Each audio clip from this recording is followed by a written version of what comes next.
Salut à tous les amis, c'est Nico sur Rêveur Lucide et Marwan qui va faire le montage. Aujourd'hui on va parler de comment voler en rêve lucide. 8 techniques. Alors bon, technique c'est un peu un grand mot parce qu'il y a certaines techniques qui sont vraiment simples et intuitives, mais voler en rêve lucide pour moi ça a toujours été facile. Je veux dire que... Enfin, j'ai essayé quelques petits trucs et puis au bout du deuxième, troisième rêve lucide, j'arrivais déjà à voler. Et même si je volais pas, j'arrivais à passer à travers les objets un peu à la manière d'un voyage astral. Enfin, c'est un peu une variante, mais ce que nous on va apprendre dans cette vidéo, c'est comment apprendre à voler en rêve lucide et vraiment voler. Donc en premier, voilà, je vais faire une petite annonce. J'ai une autre chaîne qui parle d'expatriation, qui parle de développement personnel, de psychologie, un petit peu tout ça, d'efficacité. Et voilà, je vais la mettre dans la description parce que c'est une chaîne qui commence à naître, si je puis dire. J'ai que 13 abonnés à l'heure actuelle et voilà, comme on approche bientôt les 700 abonnés ici, bah, je me dis bon bah voilà, c'est une occasion de pouvoir partager ça. Et donc on va passer directement à la première technique.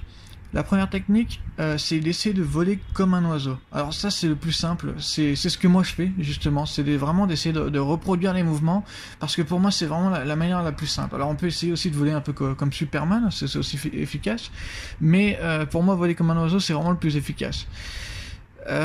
Sauter le plus haut possible, ça c'est le numéro 2. Alors les numéros 2, 3, 4 vont pouvoir se combiner vraiment très facilement. Alors sauter le plus haut possible, et dans la plupart des cas, alors vraiment ça marche sur moi et ça marche sur mon cousin, donc ça devrait marcher sur vous aussi.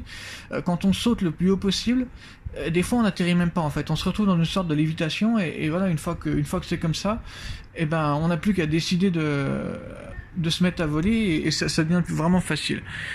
Numéro 3, alors ça peut se combiner avec le numéro 2, donc sauter le plus haut possible. Lever les bras, donc lever les bras et essayer de sauter le plus haut possible. Numéro 4, regarder en haut, donc regarder en l'air, au-dessus de soi, ou regarder le ciel, ou regarder l'endroit où on a envie de voler. Simplement, si c'est assez loin, il faut juste regarder l'endroit, se visualiser nous-mêmes apparaître à cet endroit en train de voler. Donc on va combiner le 2, 3, 4, donc sauter le plus haut possible, lever les bras et regarder en l'air. Voilà, donc si on fait tout ça, on a un peu l'air d'un con, mais au moins ça marche, je vous le dis. Si vous combinez tout ça et en même temps vous essayez de voler comme un oiseau, vous avez les 4 combinés. Et je peux vous dire qu'il y a de grandes chances que ça marche, parce que pour moi ça a marché dès le premier coup, juste en essayant de voler comme ça. Cinquième, si vraiment il n'y a rien qui marche, s'imaginer en train de voler en fermant les yeux et en rouvrant les yeux. Il faut s'imaginer dans le ciel, fermer, ouvrir les yeux, fermer, ouvrir les yeux, s'imaginer différentes choses, différentes images. Parce que ça peut, je veux dire, s'imaginer en train de voler comme un oiseau, ça peut marcher sur une personne, et s'imaginer en l'air dans le ciel, ça peut marcher pour une autre personne. Donc tout est relatif à la personne.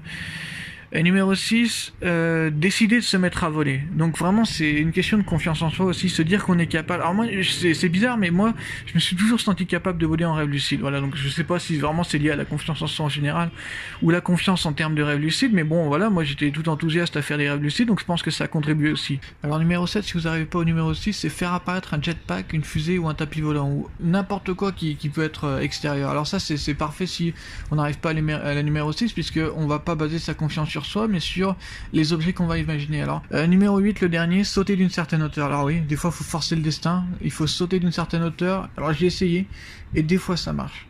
Moi je suis un rêveur lucide depuis des années, depuis 3-4 ans à peu près, et j'ai essayé tous ces trucs là, la plupart marchent, mais ceux qui marchent le mieux c'est de la 1 jusqu'à la numéro 4. Donc sauter, lever les bras, regarder en haut, voler comme un oiseau, alors ça c'est vraiment ce qui marche le mieux. Donc je vais lisser tout ça dans la description, donc si vous voulez que ce soit plus simple aussi pour vous pour retenir, comme ça vous n'avez pas besoin de noter non plus.